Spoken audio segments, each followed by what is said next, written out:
जितनी असुविधा होती उतने श्यामा श्याम में मन डूबता है, जितनी सुविधा होती विषय में डूबता है, श्यामा श्याम में नहीं। इसकी चाल में मत फंसो, आपके लिए कह रहा हूं। कुछ दिन पहले एक उपासक कई बातें रखी कि मेरी अशांति का कारण मेरा मंत्र में मन नहीं लगता। चलो राधा राधा बोलो, इसमें भी नहीं लगता। किस में लगता है? इसमें चलो वो जपो। मुझे बाहर निकलना अच्छा, कमरे में पड़े रहो, वहीं टिफिन आ जाएगा, वहीं दूध आ जाएगा ना, मुझे सब। अब खड़े रो रहे हो, क्या करें? भागो, कहां भागोगे? भागो, देखो विश्राम मिलेगा। कुछ ऐसे मंद बुद्धि के हैं, सोचते हैं शरीर को छोड़ दे, तो छोड़ के देख लो, अनंत जन्म भटकते रहोगे, कहीं विश्राम नहीं मिलेगा। जानते हो शरीर छोड़ना कोई विश्राम स्थान है क्या? अगर इस महान महिमा में मानो शरीर को तुमने तनिक भी अहित किया तो ऐसे ऐसे शरीर मिलेंगे जहां बूंद पानी नहीं मुंह में जाएगा, और तड़पते रहोगे, क्लेशित होते रहोगे। अज्ञान की धरा में कब तक अपना नाश करते रहोगे? कब तक ये नकारात्मक सोच का पोषण करते रहोगे? अरे कई कई दिन महात्माओं को भोजन नहीं मिलता, लोग गालियां देते हैं, धक्के मारते हैं। हमने देखा है, दिगंबर हैं वाराणसी में, ऐसे हाथ फैलाए दरवाजे खड़े हैं, वहां से कुल्हड़ मारा जा रहा है उनके ऊपर, और ये हम देख रहे हैं, देखा है, क्योंकि बाबा की अलवेली नगरी है, कुछ नहीं, मुस्कुरा के चल देते हैं। आपको क्या होता है? आपके पास तो वस्त्र है, आपके पास तो वास की व्यवस्था है, आपको तो भोजन मिल रहा है। वहां भोजन के लिए भूख से विवश होकर के जाते हैं, और वहां कहीं भी कभी भी वो जगत गुरु आपको ऐसा पक्का करेगा, पक्का समझ लीजिए। आप सोचें कि प्रतिकूलता ना आवे, ऐसा हो नहीं सकता। लिख लीजिए, यदि आप सच्चे मार्ग पर चलेंगे तो इसकी चढ़ाई ही प्रतिकूलता है। ऊर्जा शक्ति प्रतिकूलता से बढ़ती है, अनुकूलता से ऊर्जा शक्ति नष्ट होती। परमार्थ की ध्यान रखना, जीवन में जितनी प्रतिकूलता आएगी तन मन के द्वारा, उतने अध्यात्म की ऊंचाई पर उपासक चढ़ता है। निज अनुभव की बात।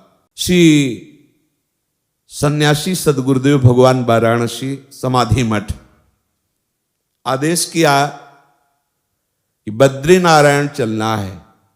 कोई संतों का उत्सव था वाराणसी के,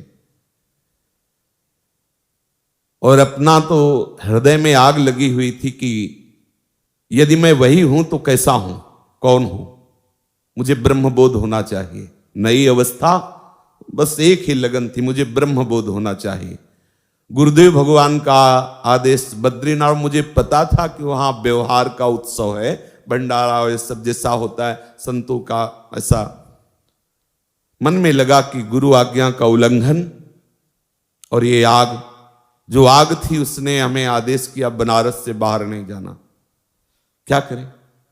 उस समय तक समाधि मठ में रहते थे, मुमुक्ष भवन के पास है।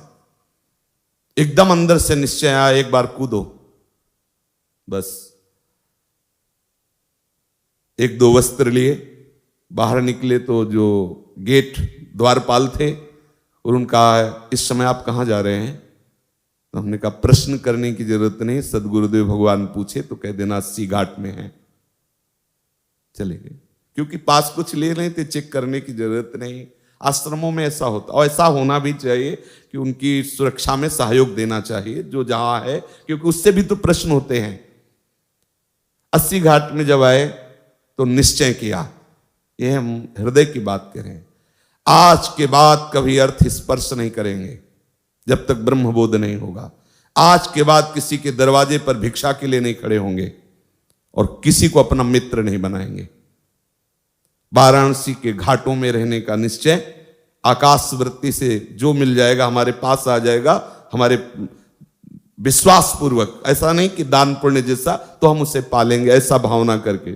संध्या काल में देखा, दंड लिए हुए गुरुदेव भगवान आए, साष्टांग दंडवत किया। उनका क्या उद्दंडता है?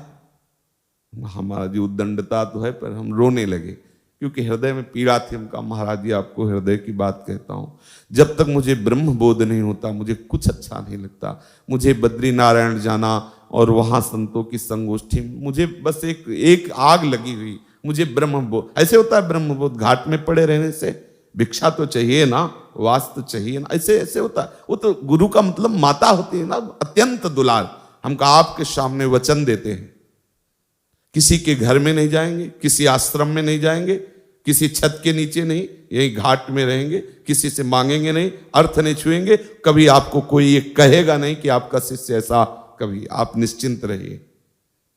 बोले जो मन आवे सो करिए, चले गए।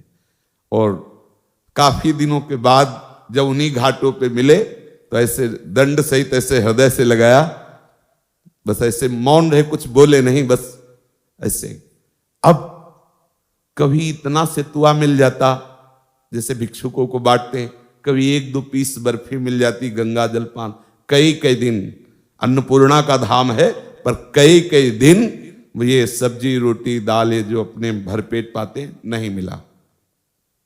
एक दिन विवस्ता हुई, गुरुदेव को वचन दिए थे, इसलिए मांगना का तो भाव ही नहीं था आश्रम में किसी के जाने का, नहीं तो मुमुक्ष भवन में खुला संतों के लिए भंडारा है, आप जब जाओ वहां भिक्षा मिलती है।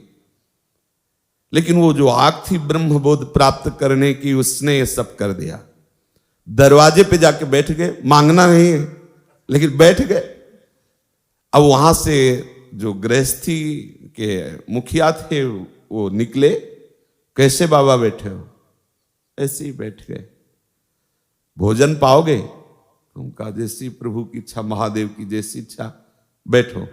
2 घंटे तक नहीं आए, 2 घंटे बाद आए। अच्छा भोजन के लिए हमने नहीं कहा था, उन्होंने ही कहा, पर गए इसी इरादे से थे अंदर से कि कुछ तो उनका हम लोग प्याज लहसुन पाते हैं, आप प्याज लहसुन पाते हैं? हम कहा नहीं। तो बोले फिर जाइए।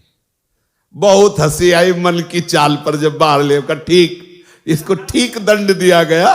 ये तो ये परमार्थ क्या है आपने अभी देखा नहीं है, लेकिन उसी परमार्थ का फल आपको केवल आज्ञा पालन से मिल जाएगा। आपने देखा कहा है कि मन कैसा उपद्रव करता है, किस किस तरह से, और ठाकुर कैसे जला के उसे परिपक्व करते हैं। ये वृंदावन धाम है, ये सब आपको यहां नहीं करना है। आप तो बस श्यामा श्याम श्यामा श्याम रज में लुटना है। जब हम आपको समझाते हैं तो आपको लगता है कि कुछ तो हम में है। आप ये नहीं समझते कि मां बच्चे को दुलार करती तो बच्चे की योग्यता देख के करती, क्या मेरा बच्चा है इसलिए दुलार करती। इसलिए सब, चाहे गृहस्थ हो चाहे विरक्त हो, गुरु वचनों के अनुसार चलोगे तो परमार्थ की ऊंचाई पर स्थित हो जाओगे, और मन की चाल पे चलोगे तो भटकना ही है।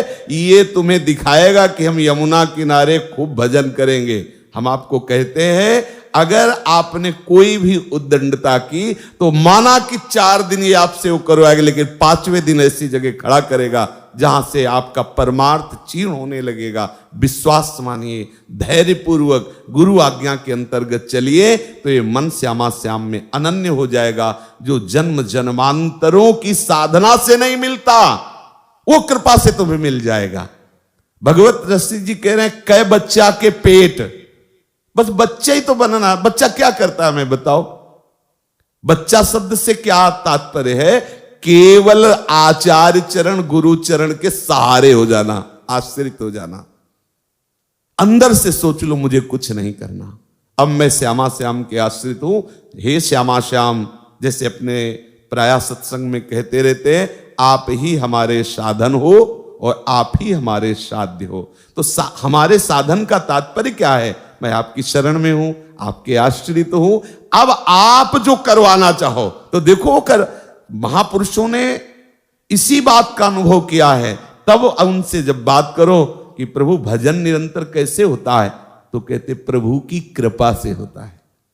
किसी भी सिद्ध महापुरुष से बात करके देखो, आपके जीवन की इस उच्चतम अवस्था पर पहुंचने का आपका क्या साधन रहा है, तो कहते सिर्फ गुरु कृपा, सिर्फ आचार्य कृपा, सिर्फ भगवत कृपा। किसी भी महापुरुष से पूछ लो, क्योंकि जो वास्तविक भजन होता है वो दिखाई देता है कि मैं कर नहीं रहा, ये तो प्रभु की तरफ से हो रहा है। सच्ची मानिए, ऐसे ही चल रहे हो, अचानक वृत्ति फंसी, कोई हमारा चिंतन नहीं, और क्या कहां से कहां पहुंचा दिया कि चलने की ताकत नहीं रही। कहीं ऐसा लगा कि कहीं गिर न जाए, कोई आश्रय लेके बैठ, कोई चिंतन हमारा नहीं, कोई प्रयास हमारा नहीं, कहां पहुंचा दिया। इसलिए आश्रित हो जाओ, दृढ़ता पूर्वक आश्रय श्री श्यामा श्याम के चरणारविंद का और अनन्य चिंतन, प्यारी जू प्यारे जू के नाम का, रूप का, लीला का, बैठ जाओ।